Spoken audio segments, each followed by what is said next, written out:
El 8 de mayo de 1911, en Hazlehurst, una ciudad del condado de Copiah, en Mississippi, Estados Unidos, nace un cantante, compositor y guitarrista, conocido como el rey del Delta Blues y también fundador del trágico club de los 27, Robert Larry Johnson, el bluesman más influyente, con una historia más que perturbadora.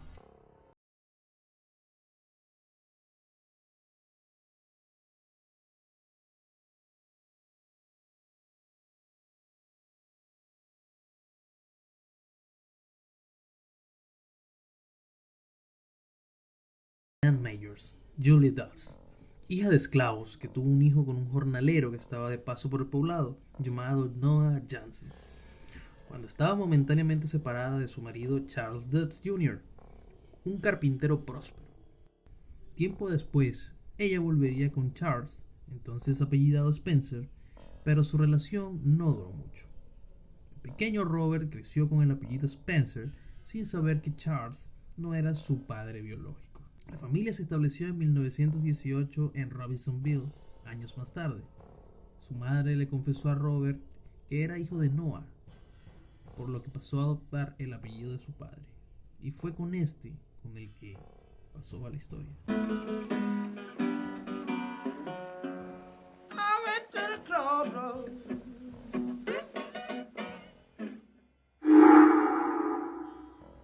Desde niño, Johnson mostró interés por la música, primero por el arpa y luego por la armónica, instrumentos que tocaba muy bien.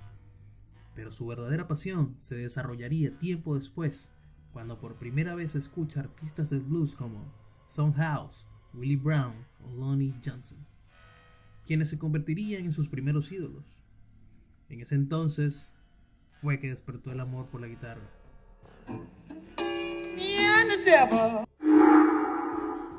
Robert consiguió una guitarra y en sus tiempos libres iba de cantina en cantina pidiendo unos minutos para entretener al público.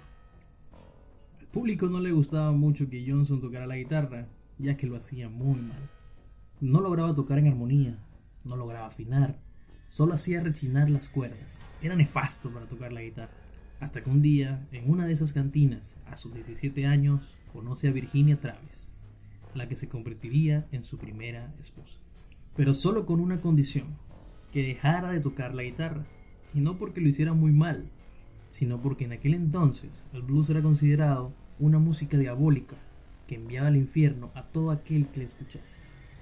Robert aceptó la condición de Virginia y al poco tiempo Virginia se queda embarazada. A partir de ese punto, la vida del que fue este joven Robert ya con 18 años cambia por completo. Al año siguiente, Virginia fallece en el parto junto a su hijo. Esta noticia destrozó a Robert totalmente. Robert se sentía muy culpable, ya que ese día aprovechó que su esposa estaba dando a luz para intentar tocar blues por las calles de la ciudad, ya que era muy poco probable que se enterase. Cuando Robert llega al hospital a ver a su esposa y a su nuevo hijo, le dan la noticia de que habían fallecido ella y su hijo. Por meses, Robert vivió con la culpa y el tormento de 1000 demonios dentro de su cabeza, hasta que un día decide dedicarse a la música por completo y decide seguir a sus ídolos Son House y Willie Brown en sus conciertos por todo Mississippi, para así aprender todas sus técnicas con la guitarra y convertirse en un verdadero maestro del blues. Aprovechaba los descansos en el concierto para tomar su desafinada guitarra, sentarse en el escenario y tocar frente al público, pero era nefasto. La gente lo abuchaba y le decía cosas como: vete a tocar a un cementerio, allá nadie se quejará de lo mal que tocas. Tal era el punto de lo mal que tocaba que el mismo Willie Brown y Son House lo echaron del escenario, avergonzándolo ante todo el público de aquella noche. Tras haber sido expulsado del escenario por sus ídolos que con tanto sacrificio siguió ciudad tras ciudad, Johnson se fue caminando arrepintiéndose y llorando tras semejante humillación. Hasta que en un momento llegó a un cruce de caminos y justo al llegar al centro de esta se desploma.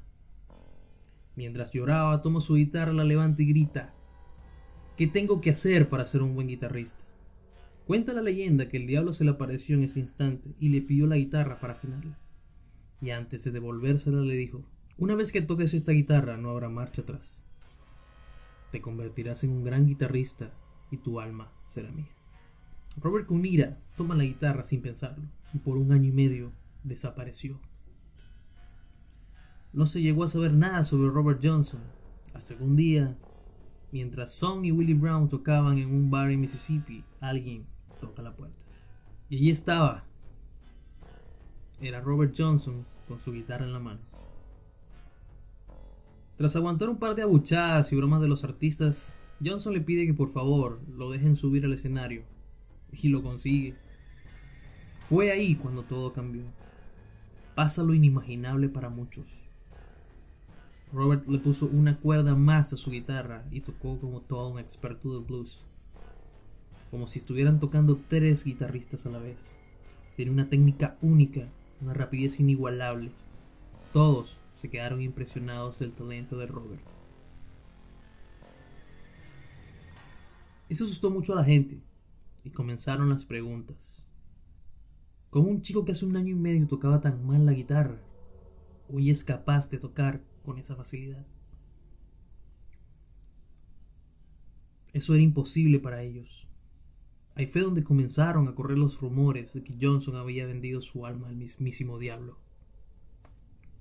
En muchas de sus 29 canciones que dejó grabadas para la American Record Company, son muchas las referencias que hace a Satanás en distintas formas. Hasta se hacía llamar a él mismo el hombre del diablo. Su muerte ocurrió en circunstancias extrañas. Según las últimas investigaciones, la causa de fallecimiento más aceptada es que murió envenenado por una botella de whisky con naftalina. Aún así, la falta de datos ha alimentado la leyenda y otros dicen que murió de neumonía. Algunos de sífilis y otros que fue asesinado con un arma de fuego.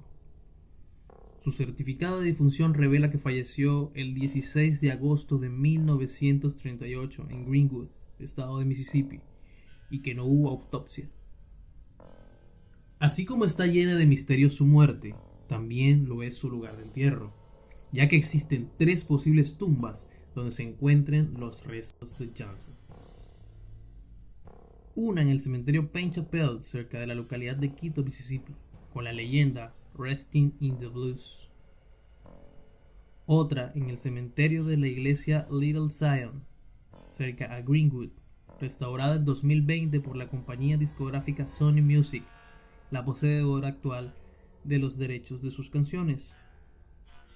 Y un memorial u obelisco situado en el cementerio de la iglesia bautista Mount Zion, también cerca de Greenwood. Y así concluye la vida de Robert Johnson, quien se convertiría a sus 27 años en el número 1 de la lista del Club de los 27, el bluesman llamado por sí mismo el hombre del diablo.